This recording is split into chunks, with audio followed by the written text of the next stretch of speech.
Hi all, ഐ+ന്റെ banking ക്ലാസ്സിലേക്ക് എല്ലാ വിദ്യാർത്ഥികൾക്കും സ്വാഗതം. നമ്മളിന്ന് സ്പെഷ്യൽ ടൈപ്സ് ഓഫ് കസ്റ്റമേഴ്സ് ഈ മേഖലയിൽ നിന്ന് ഇപ്പോൾ പുതിയതായിട്ട് ക്വസ്റ്റ്യൻസ് വരുന്നുണ്ട്. അപ്പോൾ ഈ ഒരു മേഖല വളരെ പ്രാധാന്യം കൊടുത്തുകൊണ്ട് തന്നെ നിങ്ങൾ പഠിക്കേണ്ടിയിരിക്കുന്നു. നമുക്ക് ഈ ഒരു ക്ലാസ്സിലേക്ക് പോകാം. സ്പെഷ്യൽ ടൈപ്സ് ഓഫ് കസ്റ്റമേഴ്സ് എന്ന് പറയുമ്പോൾ ഏതെല്ലാം തരത്തിലുള്ള കസ്റ്റമേഴ്സാണ് ആദ്യം വരുന്നതെന്ന് നമുക്ക് നോക്കാം. Miners, illiterate person, bank accounts of visually impaired, accounts of married woman, Pardhanashin woman, mentally retarded person, accounts of trust, Hindu undivided family, clubs, associations associates, accounts in joint names. അപ്പോൾ ഇതൊക്കെയാണ് വിവിധ തരത്തിലുള്ള types of special types of customers. അപ്പോൾ special types of കസ്റ്റമേഴ്സിൽ വരുന്നത് miners, illiterate person, minor എന്ന് പറഞ്ഞിട്ടുണ്ടെങ്കിൽ 18 വയസ്സ് ആവാത്ത ആൾക്കാർ, അവരെയാണ് നമ്മൾ മൈനേഴ്സ് വിളിക്കുന്നത്. ഇല്ലിറ്ററേറ്റ് പേഴ്സൺ എന്ന് പറഞ്ഞാൽ നിരക്ഷരമായിട്ടുള്ള വ്യക്തികൾ. മൂന്നാമത്തത് bank account of visually impaired എന്ന് വെച്ചിട്ടുണ്ടെങ്കിൽ കാഴ്ച വൈകല്യമുള്ള ആൾക്കാരുടെ ബാങ്ക് അക്കൗണ്ട്. നാലാമത്തത് അക്കൗണ്ട്സ് ഓഫ് മാരിഡ് വുമൺ, വിവാഹം കഴിച്ച സ്ത്രീകളുടെ അക്കൗണ്ടുകൾ. പർദ്ദനാഷൻ ലേഡീസ്, പർദ്ദ ഉപയോഗിക്കുന്ന പർദ്ദനാഷൻ ലേഡീസ്. മെൻ്റലി റിട്ടാർഡഡ് പേഴ്സൺ, മാനസിക വൈകല്യമുള്ള വ്യക്തികളുടെ അക്കൗണ്ട്. അക്കൗണ്ട്സ് ഓഫ് ട്രസ്റ്റുകളുടെ അക്കൗണ്ടുകൾ. Hindu undivided family, Hindu undivided ഫാമിലിയുടെ HUFൻ്റെ അക്കൗണ്ട്. ക്ലബ്ബുകൾ, അസോസിയേഷനുകൾ. അക്കൗണ്ട്സ് ഓഫ് ജോയിൻറ്റ് നെയിംസിലുള്ള അക്കൗണ്ടുകൾ. അപ്പോൾ ഇത്തരത്തിലുള്ള ഈ പറയുന്ന 10 ടൈപ്പായിട്ടുള്ള സ്പെഷ്യൽ ടൈപ്സ് ഓഫ് കസ്റ്റമേഴ്സാണ് നമുക്ക് പഠിക്കാനുള്ളത്. നമുക്ക് ഓരോന്ന് നോക്കാം. യെസ്, ആദ്യം minors. In the case of minors, the banker would open joint account with the natural guardian. അപ്പോൾ നാച്ചുറൽ ഗാർഡിയൻ ആരാണോ ആ നാച്ചുറൽ ഗാർഡിയൻ്റെ പേരിൽ ജോയിൻ്റ് അക്കൗണ്ടായിട്ടാണ് മൈനറുടെ അക്കൗണ്ട് ഓപ്പൺ ചെയ്യുന്നത്. Natural guardian of a minor is dash. Question വന്നിട്ടുണ്ടായിരുന്നു, ഉത്തരം ഫാദർ എന്നായിരുന്നു. അപ്പോൾ natural guardian of minor is dash എന്നുള്ള ക്വസ്റ്റ്യൻ വന്നിട്ടുണ്ടായിരുന്നു, അത് ഫാദർ എന്നായിരുന്നു.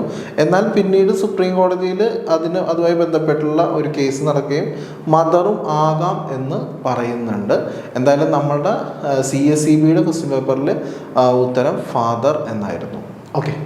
It encourage the habit of savings habit കുട്ടികളുടെ ഇടയിൽ, കാരണം 18 വയസ്സ് താഴെയുള്ള കുട്ടികളുടെ ഇടയിൽ സേവിങ്സ് ഹാബിറ്റ് വർദ്ധിപ്പിക്കാനും. Banks open the minor account in the names of minors, മൈനറുടെ പേരിൽ ബാങ്ക് അക്കൗണ്ട് ഓപ്പൺ ചെയ്യുന്നു. And allow the single operation by minor himself. അപ്പോൾ അവർക്ക് സ്വന്തമായിട്ട് ഓപ്പറേറ്റ് ചെയ്യാവുന്ന രീതിയിലാണ് ചെയ്യുന്നത്. പക്ഷേ ജോയിൻ്റ് അക്കൗണ്ടാണ്, ഗാർഡിയനുമായിട്ട് ചേർന്നിട്ടാണ് അക്കൗണ്ട് തുടങ്ങുന്നത്. Such accounts are opened subject to certain conditions. അപ്പോൾ അതിനകത്ത് പ്രധാനമായിട്ട് കുറച്ച് കണ്ടീഷൻസ് പറയുന്നുണ്ട്. The minor should be some minimum age of 10 years. അപ്പോൾ മൈനർക്ക് എങ്ങനെയായിരിക്കണം? Minor should be some minimum age of 10 വയസ്സ്. ഷുഡ് ബി ഇലിറ്ററേറ്റ് ആയിരിക്കണം. No over draft is allowed to such account. മൈനറിനെ സംബന്ധിച്ച് ഓവർ ഡ്രാഫ്റ്റ് അലൗ ചെയ്യുന്നില്ല. അപ്പോൾ 10 വയസ്സ് വരെയുള്ള കുട്ടികൾക്ക് ഈ പറയുന്ന നാച്ചുറൽ ഗാർഡിയൻ കൂടെ ജോയിൻ്റ് അക്കൗണ്ടായിട്ട് വേണം. 10 വയസ്സിന് മുകളിലാണെന്നുണ്ടെങ്കിൽ ഇൻഡിവിജ്വലായിട്ട് ഓപ്പറേറ്റ് ചെയ്യാം. അങ്ങനെയാണ് ഇപ്പോൾ നിലവിലുള്ളത് എന്നുള്ളത് മനസ്സിലാക്കുക. No over draft is allowed, overdraft facility allow ചെയ്യുന്നില്ല. 2 minor cannot open joint account. 2 മൈനർക്ക് ഒന്നിച്ച് ഒരു ജോയിൻ്റ് അക്കൗണ്ട് ഓപ്പൺ ചെയ്യാനായിട്ട് സാധിക്കില്ല. അപ്പോൾ അതിനകത്ത് ഇമ്പോർട്ടൻ്റ് ആയിട്ടുള്ള പോയിന്റ്സുകളാണ് പറയുന്നത് മുഴുവനും. മിനിമം ഏജ് 10 വയസ്സിന് മുകളിലുള്ള മൈനേഴ്സിന് സ്വന്തമായിട്ട് അക്കൗണ്ട് ഓപ്പറേറ്റ് ചെയ്യാം. 10 വയസ്സിൽ താഴെയുള്ള കുട്ടികളാണെങ്കിൽ നാച്ചുറൽ ഗാർഡിയനായിട്ടുള്ള ഫാദറോ അല്ലെങ്കിൽ മദറോ ജോയിൻ്റ് ആയിട്ട് അക്കൗണ്ട് ഓപ്പൺ ചെയ്യാം. നാച്ചുറൽ ഗാർഡിയൻ ആരാണെന്ന് വെച്ച ചോദ്യത്തിന് CSEBയുടെ ആൻസർ ഫാദർ ആയിരുന്നു, അത് ഓർത്ത് വയ്ക്കുക. ഇവിടെ മൈനർ ലിറ്ററേറ്റ് ആയിരിക്കണം, സ്വന്തമായിട്ട് അക്കൗണ്ട് ഓപ്പറേറ്റ് ചെയ്യുന്ന മൈനർ ആണെങ്കിൽ ലിറ്ററേറ്റ് ആയിരിക്കണം. ഇനി ഓവർ ഡ്രാഫ്റ്റ് ഫെസിലിറ്റി അത്തരം അക്കൗണ്ടുകൾക്ക് അലൗഡ് അല്ല. ഇനി 2 മൈനർക്ക് ഒന്നിച്ച് ജോയിൻ്റ് അക്കൗണ്ട് ഒരിക്കലും ഓപ്പൺ ചെയ്യാനായിട്ട് സാധിക്കില്ല. ഇനി ഫാദറാണ് natural guardian of minor, opening an account with പറഞ്ഞു നമ്മൾ. അതുപോലെ തന്നെ but RBI has authorised mother also. RBI മദറിനെയും അനുവദിക്കുന്നുണ്ട്, ഗാർഡിയനായിട്ട് അനുവദിക്കുന്നുണ്ട്. ഓക്കെ, അപ്പോൾ ഈ കണ്ടീഷൻസ് എല്ലാവരും നോക്കി മനസ്സിലാക്കുക. Okay, next. അടുത്തത് രണ്ടാമത്തെ ടൈപ്പാണ് മൈനർ കഴിഞ്ഞ് ഇല്ലിറ്ററേറ്റ് പേഴ്സൺ, നിരക്ഷരനായ വ്യക്തി. Illiterate person who cannot sign or allowed to open only savings account. അപ്പോൾ ഈ പറയുന്ന ഇല്ലിറ്ററേറ്റ് പേഴ്സണ് ഒപ്പിടാനായിട്ട് പറ്റാത്ത ഒരാളാണെങ്കിൽ അയാൾക്ക് സേവിങ്സ് അക്കൗണ്ട് ഓപ്പൺ ചെയ്യാനായിട്ട് പെർമിഷൻ കനോട്ട് സൈൻ ചെയ്യാത്തവർക്ക് എന്താണ് അല്ല ഓപ്പൺ സേവിങ്സ് അക്കൗണ്ട് ഓപ്പൺ ചെയ്യാനായിട്ട് അനുവദിക്കുന്നു. ഓർ ഫിക്സഡ് ഡെപ്പോസിറ്റ് അക്കൗണ്ട് അനുവദിക്കുന്നു. In normal course an illiterate person will not allow to operate his account through issue cheque issue ചെയ്യാനായിട്ട് സാധിക്കില്ല, കാരണം ഇല്ലിറ്ററേറ്റ് പേഴ്സൺ ആണ്. They are generally not permitted to open current account. അവരെ current account open ചെയ്യാനായിട്ടും അനുവദിക്കില്ല. അപ്പോൾ ഒരു illiterate പേഴ്സണെ സംബന്ധിച്ച് സേവിങ്സ് ബാങ്കും ഫിക്സഡ് ഡെപ്പോസിറ്റും ഓപ്പൺ ചെയ്യാം, പക്ഷേ അവർ ഈ പറയുന്ന ചെക്ക് ഇഷ്യൂ ചെയ്യുമ്പോൾ അത് ഓപ്പറേറ്റ് ചെയ്യാനായിട്ട് അവർക്ക് ബുദ്ധിമുട്ടുണ്ട്. അതേപോലെ തന്നെ കറണ്ട് അക്കൗണ്ട് അവരെ കൊണ്ട് ഓപ്പൺ ചെയ്യിപ്പിക്കാറില്ല. Next one, additional requirement while opening account of illiterate person. Illiterate person account open ചെയ്യുമ്പോൾ അഡീഷണൽ ആയിട്ട് ശ്രദ്ധിക്കേണ്ട കാര്യങ്ങൾ എന്തൊക്കെയാണ്? The depositor's thumb impression. കണ്ട അവിടെ സൈൻ ചെയ്യാനായിട്ട് അറിയില്ലല്ലോ, അപ്പോൾ അതുകൊണ്ട് അയാളുടെ തമ്പ് ഇംപ്രഷനാണ് എടുക്കുന്നത്. ഇൻ ലിeu ഓഫ് സിഗ്നേച്ചറിന് പകരം. ഇൻ ലിeu എന്ന് പറഞ്ഞാൽ പകരം എന്നാണ് അർത്ഥം വരുന്നത് കേട്ടോ. ഇൻ ലിeu എന്ന് പറഞ്ഞാൽ പകരം. അപ്പോൾ ഈ പറയുന്ന സിഗ്നേച്ചറിന് പകരം തമ്പ് ഇംപ്രഷനാണ് എടുക്കുന്നത്.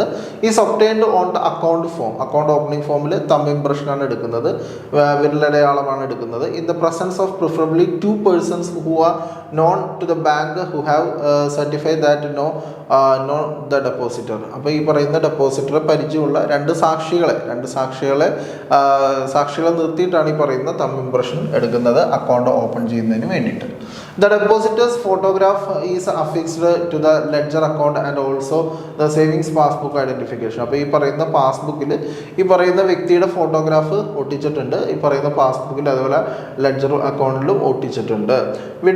Withdrawal can be made from the account when the passbook is furnished. അപ്പോൾ ഈ ഇദ്ദേഹത്തെ സംബന്ധിച്ച് ഇദ്ദേഹം എന്താണ് ഇല്ലിറ്ററേറ്റ് ആണ്, നിരക്ഷരനായതുകൊണ്ട് തന്നെ ചെക്കോ അതേപോലുള്ള വിഡ്രോവൽ മാർഗ്ഗങ്ങളോ ഉപയോഗിക്കാനായിട്ട് സാധിക്കില്ല. ATM ചെക്കോ DD അങ്ങനെയുള്ള കാര്യങ്ങളൊന്നും ഉപയോഗിക്കാനായിട്ട് സാധിക്കാത്തത് കൊണ്ട് തന്നെ പാസ്ബുക്ക് കൊണ്ടുവന്ന് ബാങ്കിൽ കൊടുത്ത് അതിൻ്റെ പുറത്താണ് തമ്പ് ഇംപ്രഷൻ ഈ പറഞ്ഞ പോലെ അവിടെ നിന്ന് വിഡ്രോവൽ ഫോം നൽകി അതിനകത്ത് തമ്പ് ഇംപ്രഷൻ ചെയ്തുകൊണ്ടാണ് പണം പിൻവലിക്കുന്നത്. ഓക്കെ, അപ്പോൾ അതൊരു ഇല്ലിറ്ററേറ്റ് പേഴ്സൺ അങ്ങനെയാണ് പിൻവലിക്കുന്നത്. അപ്പോൾ withdrawal can be made from the account when the passbook is furnished. അപ്പോൾ പാസ്ബുക്ക് ബാങ്കിൽ കൊണ്ടുവന്ന് കൊടുത്താൽ ഫർണിഷ് ചെയ്താലേ സാധിക്കുകയുള്ളൂ. The thumb impression is verified and proper identification of account holder is obtained. അപ്പോൾ തമ്പ് ഇംപ്രഷൻ പല തവണ ഇയാൾ ബാങ്കിൽ വന്ന് പണം പിൻവലിക്കുന്ന സമയത്ത് ആ തമ്പ് ഇംപ്രഷനാണ് വെരിഫൈ ചെയ്യുന്നത്, അതനുസരിച്ചാണ് ഈ പറയുന്ന ട്രാൻസാക്ഷൻസ് ചെയ്യുന്നത്. അടുത്തത് മൂന്നാമത്തത് bank account of visually impaired. കാഴ്ച വൈകല്യമുള്ള ഒരു വ്യക്തിയുടെ ബാങ്ക് അക്കൗണ്ട് എങ്ങനെയാണ് ഓപ്പറേറ്റ് ചെയ്യുന്നത്? A blind visually impaired person can only savings account open ചെയ്യാം, RD റക്കറിംഗ് ഡെപ്പോസിറ്റ് ഓപ്പറേറ്റ് ചെയ്യാം, monthly income schemes, term deposit, senior citizen saving scheme, public provident fund scheme, അങ്ങനെയുള്ളതൊക്കെ independent ആയിട്ട് operate ചെയ്യാനായിട്ട് blind പേഴ്സണെ കൊണ്ട് സാധിക്കുന്നതാണ്.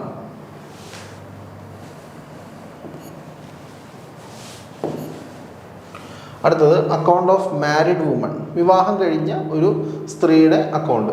Some books still refers to the accounts of married woman as a special account. Special account ആയിട്ടാണ് ഇപ്പോഴും ചില ബുക്കുകളിൽ പരിഗണിക്കുന്നത്. പക്ഷേ ഇപ്പോൾ വിവാഹം കഴിഞ്ഞ സ്ത്രീകളെല്ലാം സാധാരണ അക്കൗണ്ട് പോലെ തന്നെ അവർ കാര്യങ്ങൾ ചെയ്യുന്നുണ്ട്. ദ ടൈംസ് ഹാവ് ചേഞ്ച് ചെയ്തു. Opening of accounts of A married woman is very common ആയിട്ട് ഓപ്പൺ ചെയ്യുന്നുണ്ട്. അതുകൊണ്ട് ഇത് സ്പെഷ്യൽ മെൻഷൻ ചെയ്തിട്ടുണ്ടെങ്കിൽ ഇപ്പോൾ സ്പെഷ്യൽ അല്ല നിലവിൽ. The present banking practice shows that married woman is no longer a special case. ഇപ്പോൾ അത് സ്പെഷ്യൽ കേസ് അല്ല എന്നാണ് പറയുന്നത്. നെക്സ്റ്റ് വൺ, ഭരതനാഷ്യൻ ലേഡീസ്. ഭരതനാഷ്യൻ ladies means ladies who remain in purdah. പർദ്ദക്കുള്ളിൽ ഉള്ള ലേഡീസ് അല്ലെങ്കിൽ പർദ്ദ ഉപയോഗിക്കുന്ന സ്ത്രീകളെയാണ് നമ്മൾ ഭരതനാഷ്യൻ ലേഡീസ് എന്ന് പറയുന്നത്. To the tradition of the family, അവരുടെ ട്രഡീഷൻ അല്ലെങ്കിൽ അവരുടെ സമൂഹത്തിൻ്റെ രീതി അനുസരിച്ച് അവർ പർദ്ദ ഉപയോഗിക്കുന്നുണ്ട്. അപ്പോൾ അങ്ങനെയുള്ള സ്ത്രീകൾ ബാങ്കിലേക്ക് വരികയാണെങ്കിൽ എങ്ങനെയാണ്? She does not come out of her home. ചിലപ്പോൾ അവർ വീടിന് വെളിയിൽ ഇറങ്ങണമെന്നില്ല, ഇത്തരത്തിലുള്ള ബാങ്കിങ് കാര്യങ്ങൾക്ക് വേണ്ടിയിട്ട് വീടിന് വെളിയിൽ ഇറങ്ങണമെന്നില്ല അവർ. In the general public and generally illiterate, സാധാരണ രീതിയിൽ അവർ ഇല്ലിറ്ററേറ്റും ആകാം. അടുത്തത് മെൻ്റലി റിട്ടാർഡഡ് പേഴ്സൺ, മാനസിക വൈകല്യമുള്ള വ്യക്തികൾ. According to Mental Health Act 1987 Mental Health Act പ്രകാരം a mentally ill person who is a person who need of treatment, അങ്ങനെയുള്ള ആൾക്കാർക്ക് എന്ത് വേണം, ട്രീറ്റ്മെൻറ്റ് ആവശ്യമാണ്. കാരണം റീസൺ മെൻ്റൽ ഡിസോർഡർ എന്ന് പറയുന്ന ആ ഒരു റീസൺ കൊണ്ടോ അല്ലെങ്കിൽ മെൻ്റൽ റിട്ടാർഡേഷൻ എന്ന് പറയുന്ന റീസൺ കൊണ്ടോ അവർക്ക് ചികിത്സ ആവശ്യമാണ്.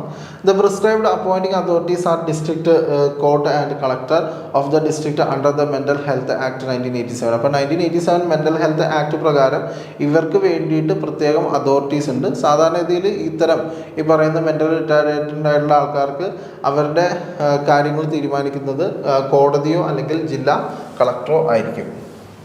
Thus, the Reserve Bank of India advised the banks in India to rely upon the guardianship certificate. അപ്പോൾ ഇങ്ങനെയുള്ള മെൻ്റൽ റിട്ടാർഡഡ് ആയിട്ടുള്ള വ്യക്തികളുണ്ടെങ്കിൽ അവർ ഗാർഡിയൻ സർട്ടിഫിക്കറ്റിൻ്റെ ഇഷ്യൂ ചെയ്യുന്നതിൻ്റെ അടിസ്ഥാനത്തിലാണ് കോടതി അവരുടെ ഈ പറയുന്ന മെൻ്റൽ ഹെൽത്ത് ആക്ട് 1987 പ്രകാരം ആ വ്യക്തികളുടെ ഇൽനെസ് എത്രത്തോളമാണോ അവരുടെ ഇൽനെസ് അതനുസരിച്ചാണ് അവർക്ക് അക്കൗണ്ട് ഓപ്പൺ ചെയ്യുന്നതും പറയുന്ന ഗാർഡിയൻഷിപ്പ് സർട്ടിഫിക്കറ്റ് അനുസരിച്ചാണ് അവർ പ്രവർത്തിക്കുന്നത്. ആൻഡ് മൾട്ടിപ്പിൾ ഡിസബിലിറ്റീസ്, കാരണം ഇങ്ങനെയുള്ള വ്യക്തികൾക്ക് ഒരു ഡിസബിലിറ്റി അല്ല മൾട്ടിപ്പിൾ ഡിസബിലിറ്റീസ് ഉണ്ടാവാം. Under the national trust and for the welfare person with എന്തൊക്കെ കാര്യങ്ങളുണ്ടാവും, ഓട്ടിസം ഉണ്ടാവാം, സെറിബ്രൽ പാൾസി ഉണ്ടാവാം, അതുപോലെ തന്നെ മെൻ്റൽ റിട്ടാർഡേഷൻ ഉണ്ടാവും, മൾട്ടിപ്പിൾ ഡിസബിലിറ്റി ആക്ട് 1999 അനുസരിച്ച്. അപ്പോൾ ഇവർ പ്രവർത്തിക്കുന്നത് relay upon the guardianship certificate പ്രകാരമാണ് ഇവരുടെ അക്കൗണ്ട് പ്രവർത്തിക്കുന്നതെന്ന് മനസ്സിലാക്കുക. The loans will be provided to set up the income generation. ഇങ്ങനെയുള്ള മെൻ്റലി MR പേഴ്സണിൽ ഇൻകം ജനറേറ്റ് ചെയ്യാനായിട്ടുള്ള പദ്ധതികൾക്ക് വേണ്ടിയിട്ട് ബെനിഫിറ്റ് ഓഫ് മെൻ്റൽ റിട്ടയർഡ് പേഴ്സണിന് വേണ്ടിയിട്ട് ബാങ്ക് ചിലപ്പോൾ വായ്പ കൊടുത്തു വരാം. The nature of income generating activity will be such that it involves mental retired person directly or indirectly. അപ്പോൾ അങ്ങനെയുള്ള വ്യക്തികൾക്ക് നേരിട്ട് വരുമാനം കിട്ടാനും അല്ലാതെ വരുമാനം കിട്ടാനുമായിട്ടുള്ള ക്രെഡിറ്റ് ഫെസിലിറ്റീസ് ചിലപ്പോൾ ബാങ്ക് നൽകിയെന്ന് വരാം. Next one, accounts of trust. A trust is a relation where the person trustee hold the property for the benefit of another person. ഒരു വ്യക്തിക്ക് വേണ്ടിയിട്ട് മറ്റൊരു വ്യക്തി പ്രോപ്പർട്ടി കയ്യിൽ വയ്ക്കുകയാണെന്നുണ്ടെങ്കിൽ അദ്ദേഹത്തെ നമ്മൾ ട്രസ്റ്റി എന്ന് വിളിക്കും, മറ്റേ ആളെ നമ്മൾ ബെനിഫിഷ്യറി എന്ന് വിളിക്കും. Or some object in such a way that the real benefit of the property accrues from the beneficiary or serves the object of the trustee. അപ്പോൾ ട്രസ്റ്റിയെ നമ്മൾ വിശ്വസിച്ച് ഏൽപ്പിക്കുന്നതാണ്, ബെനിഫിഷ്യറിയാണ് അതിൻ്റെ യഥാർത്ഥമായിട്ടുള്ള അതിൻ്റെ ബെനിഫിറ്റ് കിട്ടുന്ന ആൾ. The trust is generally created by trust deed. Trust deed പ്രകാരമാണ്, നമ്മൾ പാർട്ട്ണർഷിപ്പ് ഡീഡ് പോലെ തന്നെ ട്രസ്റ്റ് ഡീഡ് പ്രകാരമാണ് ഇത് ചെയ്യുന്നത്. And all the concerned matters governed by Indian trust act. Indian trust act 1882 പ്രകാരമാണ് ട്രസ്റ്റ് ചെയ്യുന്നത്. അടുത്തത് Hindu undivided family. Hindu undivided family അഥവാ HUF, unique entity recognised under Hindu custom law. Hindu നിയമപ്രകാരമാണ് ഈ പറയുന്ന ഹിന്ദു അൺഡിവൈഡഡ് ഫാമിലി എന്ന് പറയുന്ന ബിസിനസ് വ്യവസ്ഥ ഉള്ളത്. നമ്മൾ പാർട്ട്ണർഷിപ്പ് പഠിച്ചിട്ടുണ്ട്, സോൾ പ്രൊപ്പറേറ്റർഷിപ്പ് പഠിച്ചിട്ടുണ്ട്. അതേപോലെ തന്നെ ഒരു ഫോം ഓഫ് ബിസിനസ്സാണ് HUF എന്ന് പറയുന്നത്.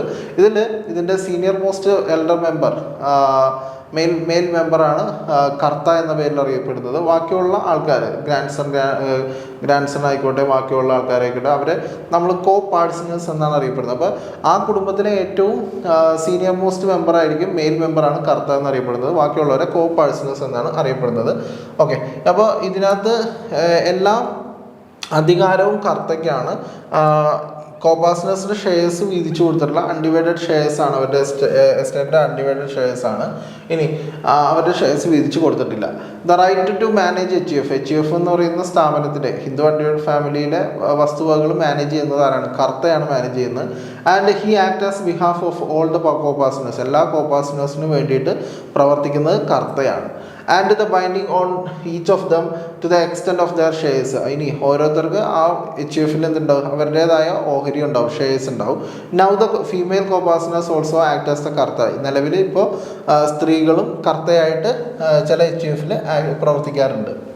അടുത്തത് clubs and association. Accounts of proprietary club can be opened like an individual account. ഒരു ക്ലബിൻ്റെ അല്ലെങ്കിൽ ഒരു അസോസിയേഷൻ്റെ അക്കൗണ്ട് നമുക്ക് സാധാരണ രീതിയിൽ ഒരു വ്യക്തിയെ പോലെ തന്നെ ഇൻഡിവിജ്വലിനെ പോലെ തന്നെ ഓപ്പൺ ചെയ്യാനായിട്ട് സാധിക്കും. However the clubs that are collectively owned by several members, club എന്ന് പറയുന്നത് ഒത്തിരി മെമ്പേഴ്സ് കൂടിച്ചേർന്ന് നടത്തുന്നതാണ് ക്ലബ് എന്ന് പറയുന്നത്. And are not registered under the societies registration act 1860. അത് ഈ പറയുന്ന സൊസൈറ്റീസ് രജിസ്ട്രേഷൻ ആക്ട് 1860 പ്രകാരം രജിസ്റ്റർ ചെയ്യണമെന്നില്ല.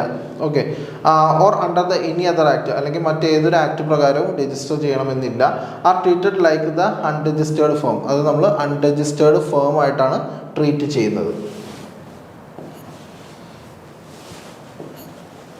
അടുത്തത് അക്കൗണ്ട്സ് ഇൻ ജോയിൻറ്റ് നെയിംസ് എന്ന് പറഞ്ഞാൽ 2 പേര് അല്ലെങ്കിൽ അതിലധികം ആൾക്കാർ സംയുക്തമായിട്ടുള്ള അക്കൗണ്ടുകളാണ് അക്കൗണ്ട്സ് ഇൻ ജോയിൻറ്റ് നെയിംസ് എന്നറിയപ്പെടുന്നത്.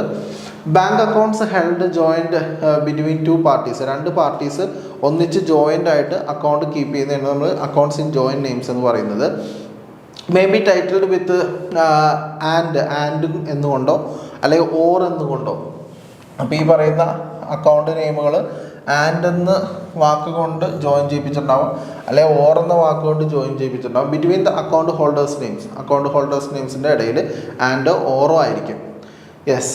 ഇനി if the account is listed as and എന്നാണ് അതിൻ്റെ ഇടയിലെ വാക്കെങ്കിൽ ദെൻ ബോത്ത് അല്ലെങ്കിൽ all parties must sign to access the fund. അവിടെ ശ്രദ്ധിക്കണം, ആൻഡ് ആണ് ഇടയിൽ വരുന്നതെങ്കിൽ ബോത്ത് അല്ലെങ്കിൽ all parties must sign to access the fund. അപ്പോൾ ഈ പറയുന്ന എല്ലാ കക്ഷികൾക്കും അല്ലെങ്കിൽ 2 കക്ഷികൾക്കും ഈ പറയുന്ന ഫണ്ടിലേക്ക് ആക്സസ് ഉണ്ടാകും. ഇനി ഇഫ് ഇറ്റ് ഈസ് ഓർ ആണെങ്കിൽ only 1 party need to sign, ഒരാൾ സൈൻ ചെയ്താൽ മതി. അപ്പോൾ ഇവിടെ രാം ആൻഡ് മോഹൻ എന്നാണെങ്കിൽ, ഇവിടെ ആൻഡ് ആണെങ്കിൽ രാമും സൈൻ ചെയ്യണം, മോഹനും സൈൻ ചെയ്യണം, ബോത്ത് പാർട്ടീസ് സൈൻ ചെയ്യണം. പക്ഷേ രാം ഓർ മോഹൻ എന്നാണെങ്കിൽ ആരെങ്കിലും ഒരാൾ ഇതിനകത്ത് ഏതെങ്കിലും ഒരാൾ സൈൻ ചെയ്താൽ മതി. അതാണ് ഇതിൻ്റെ പ്രത്യേകത. അപ്പോൾ ആൻഡ് ആണോ ഓർ ആണോ ഇതിൻ്റെ ഇടയിലുള്ളതെന്ന് നോക്കണം. ആൻഡ് ആണെങ്കിൽ ബോത്ത് അല്ലെങ്കിൽ എല്ലാ പാർട്ടികളും സൈൻ ചെയ്യണം. ഓർ ആണെങ്കിൽ only 1 party need to sign, ഒരാൾ സൈൻ ചെയ്താൽ മതി. അപ്പോൾ അങ്ങനെയാണ് നമ്മൾ അക്കൗണ്ട്സ് ഓഫ് ജോയിൻറ്റ് നെയിംസ് വരുന്നത്. ഇനി അതിനകത്ത് ഓരോ കേസുകൾ നമുക്ക് നോക്കാം. First case, either or survivor. Either or survivor. Yes. Either or survivor. This is the most common form of joint account. ഏറ്റവും കോമൺ ആയിട്ടുള്ള ജോയിൻ്റ് അക്കൗണ്ട് ഫോമാണ് either or survivor. Only 2 individual can operate the account. Only 2, 2 വ്യക്തികൾക്ക് മാത്രമേ account operate ചെയ്യാനായിട്ട് സാധിക്കുകയുള്ളൂ. Primary account holder and secondary account holder. Primary account ഹോൾഡറും secondary account ഹോൾഡറും both can access the account and transfer the funds. ആ 2 പേർക്കും account access ചെയ്യാനും സാധിക്കും, അവർക്ക് ഫണ്ട് ട്രാൻസ്ഫർ ചെയ്യാനായിട്ടും സാധിക്കും. ആ വ്യവസ്ഥയെ വിളിക്കുന്ന പേരാണ് ഐദർ ഓർ സർവൈവർ. അപ്പോൾ ഐദർ ഓർ സർവൈവർ എന്ന് പറഞ്ഞാൽ ഇത് മോസ്റ്റ് കോമൺ ആയിട്ടുള്ള ജോയിൻ്റ് അക്കൗണ്ട് രൂപമാണ്. ഇതിൽ 2 ഇൻഡിവിജ്വൽസിന് അക്കൗണ്ട് ഓപ്പറേറ്റ് ചെയ്യാം. ആദ്യത്തേത് പ്രൈമറി അക്കൗണ്ട് ഹോൾഡറും രണ്ടാമത്തത് സെക്കൻഡറി അക്കൗണ്ട് ഹോൾഡറുമാണ്. 2 പേർക്കും അക്കൗണ്ട് ഓപ്പറേറ്റ് ചെയ്യാം, പണം ട്രാൻസ്ഫർ ചെയ്യാം. Clear? Next, anyone or survivor. Anyone or survivor. This is similar to either or survivor. അപ്പോൾ either or survivor എന്ന് പറയുന്ന ഓപ്ഷന് സിമിലർ ആണ്. ദ ഓൺലി ഡിഫറൻസ്, ഒരൊറ്റ വ്യത്യാസമുള്ളൂ. എന്താണ്? More than 2 individual can operate the account.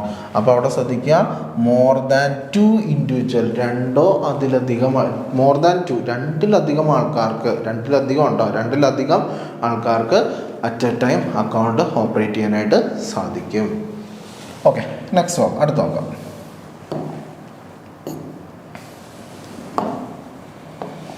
അടുത്തത് former or survivor. Former or survivor in this type of joint account, ഇതും ഒരു ടൈപ്പ് ജോയിൻ്റ് അക്കൗണ്ട് ആണ്.